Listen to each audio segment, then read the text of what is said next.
कहानी income tax की। Budget आया हो या आने वाला हो तो कई मुद्दों पर खूब चर्चा होती है। इसमें एक हॉट टॉपिक है इनकम टैक्स। इसे लेकर हर साल खूब चर्चा होती है। कयासबाजियों की महफिलें सजाई जाती हैं, मीडिया में के पैनलों में सीए बुलाए जाते हैं और खूब गुणागणित लगाई जाती है। इस बार भी खूब चर्चा है कि एटीसी की लिमिट बढ़ाई जाएगी या नहीं, स्टैंडर्ड डिडक्शन में दी जा रही राहत की सीमा का क्या होगा, वगैरह वगैरह।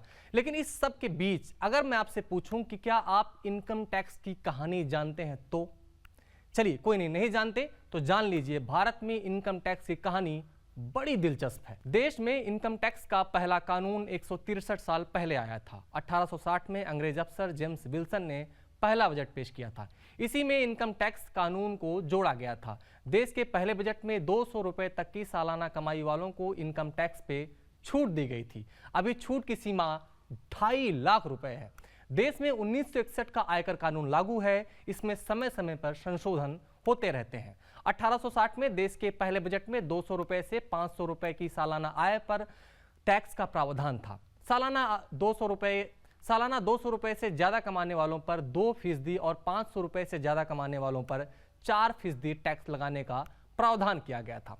इनकम टैक्स कानून में सेना, नौसेना और पुलिस कर्मचारियों को छूट दी गई थी। हालांकि उस समय ज्यादातर कर्मचारी अंग्रेज ही थे। सेना के कैप्टन का सालाना वेतन 4,980 रुपए और नौसेना के लेफ्टिनेंट का सालाना वेतन 2,100 रुपए था। हालांकि इनकम टैक्स के कानून का उस समय कड़ा विरोध हुआ था। उस समय के मद्रास प्रांत के गवर्नर सर चार्ल्स टेबलियन ने भी इसका विरोध किया था। विल्सन का यह कानून ब्रिटेन के इनकम टैक्स कानून की तरह ही था। ब्रिटेन में 1978 में तत्कालीन प्रधानमंत्री विलियम पिट ने भी सेना का खर्च निकालने के लिए इनकम टैक्स कानून बनाया था।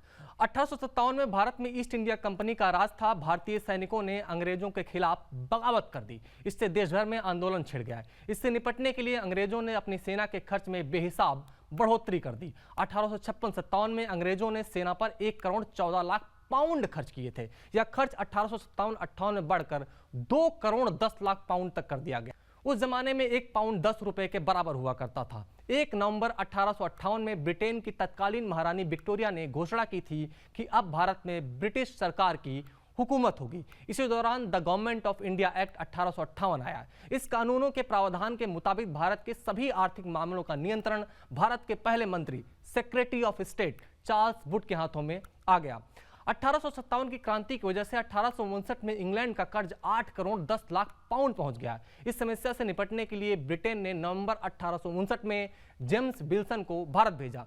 विल्सन ब्रिटेन के चार्टर्ड स्टैंडर्ड बैंक के संस्थापक थे और अर्थशास्त्री थे।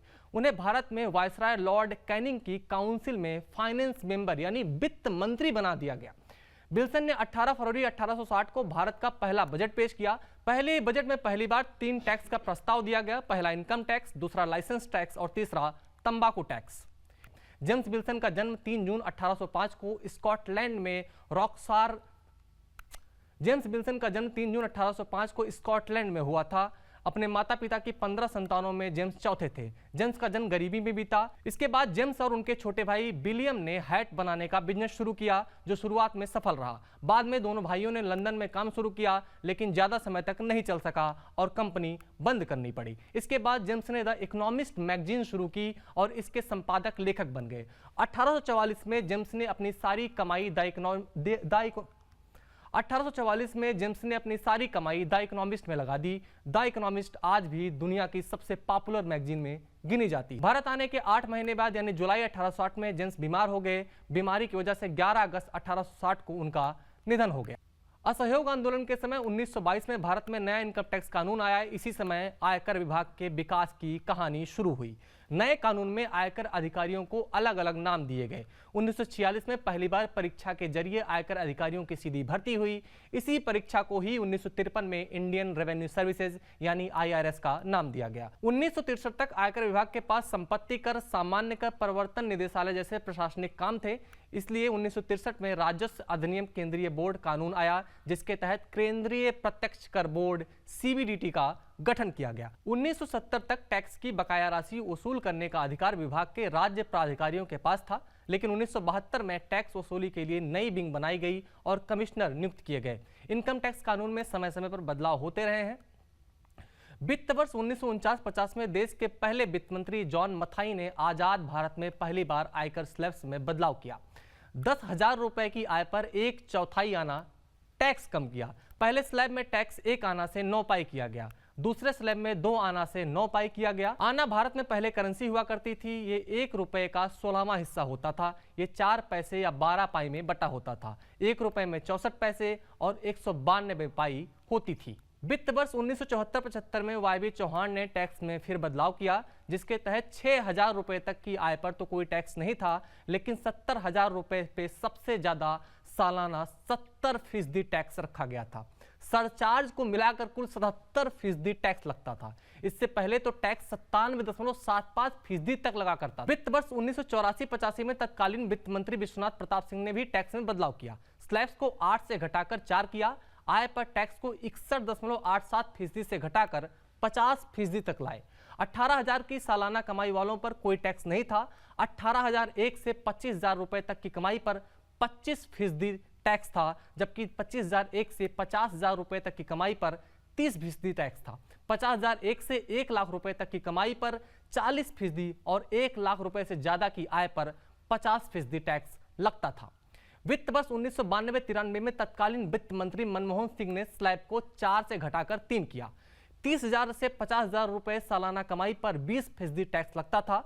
50,000 से ज्यादा 1 लाख रुपए 50,000 से 1 लाख रुपए तक 30% और 1 लाख रुपए से ज्यादा की कमाई पर 40% टैक्स लगता था।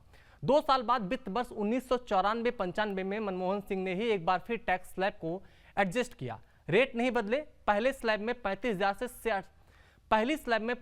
से 60,000 रुपए की कमाई पर 20% टैक्स, 60,000 रुपए से 1.2 लाख रुपए की कमाई पर 30% टैक्स और 1,20,000 से ज्यादा कमाई पर 40% टैक्स रखा गया।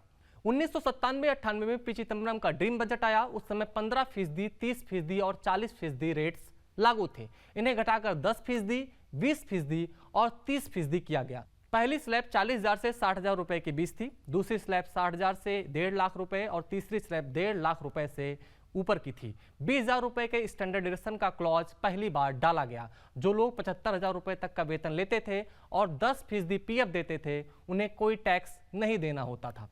2005-06 में चिदम्बरम ने एक बार फिर इसमें बदलाव किए। 1 लाख रुपए तक की आय को टैक्स फ्री किया गया। 1 लाख से 1.5 लाख रुपए तक की आय पर 10% टैक्स, 1.5 लाख से ज्यादा 2.5 लाख तक की आय पर 20% टैक्स और 2.5 लाख से रुपए से ज्यादा की कमाई पर 30% टैक्स लगाया गया।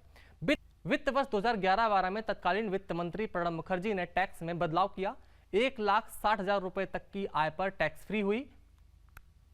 1,60,000 रुपए तक की आय टैक्स फ्री हुई।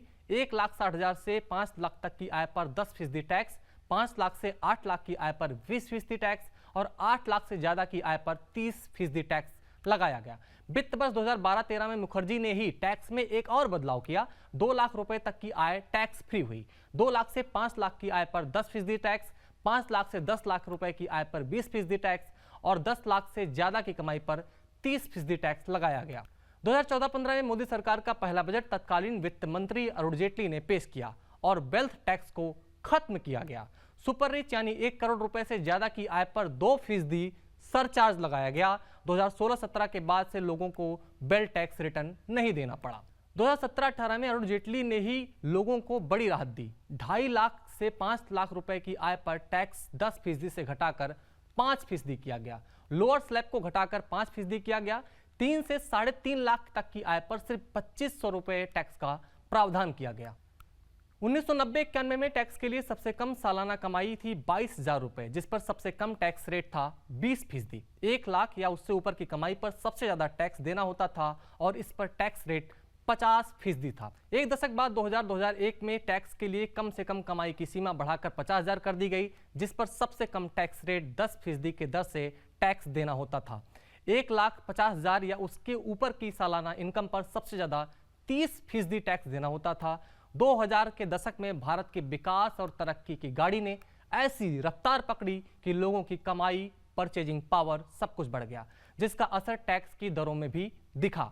जहां भारत का नागरिक 2001 में 50,000 रुपए पर 10% टैक्स देता था, वहीं 2010-11 में टैक्स के लिए कम से कम कमाई की सीमा बढ़ाकर 1,60,000 रुपए कर दी गई थी। सबसे कम टैक्स रेट 10% था और इसी दर से टैक्स देना होता था। 5 लाख या उससे ऊपर के इनकम पर सबसे ज्यादा 30% टैक्स रेट की दर से टैक्स देना होता था। 2020-21 आया तो टैक्स के लिए कम से कम कमाई की सीमा बढ़ाकर 2.5 लाख कर दिया गया है। इतनी कमाई पर सबसे कम टैक्स रेट 5% की दर से टैक्स देना होता है, जबकि 15 लाख या उसके ऊपर की इनकम पर सबसे ज्यादा टैक्स रेट 30% की दर से टैक्स देना होता है और मौजूदा समय में भी यही लागू है। इनकम टैक्स की कहानी देख रहे थे आप न्यूज़ नेशन के डिजिटल प्लेटफॉर्म पर। मेरा नाम है आदित्य सिंह।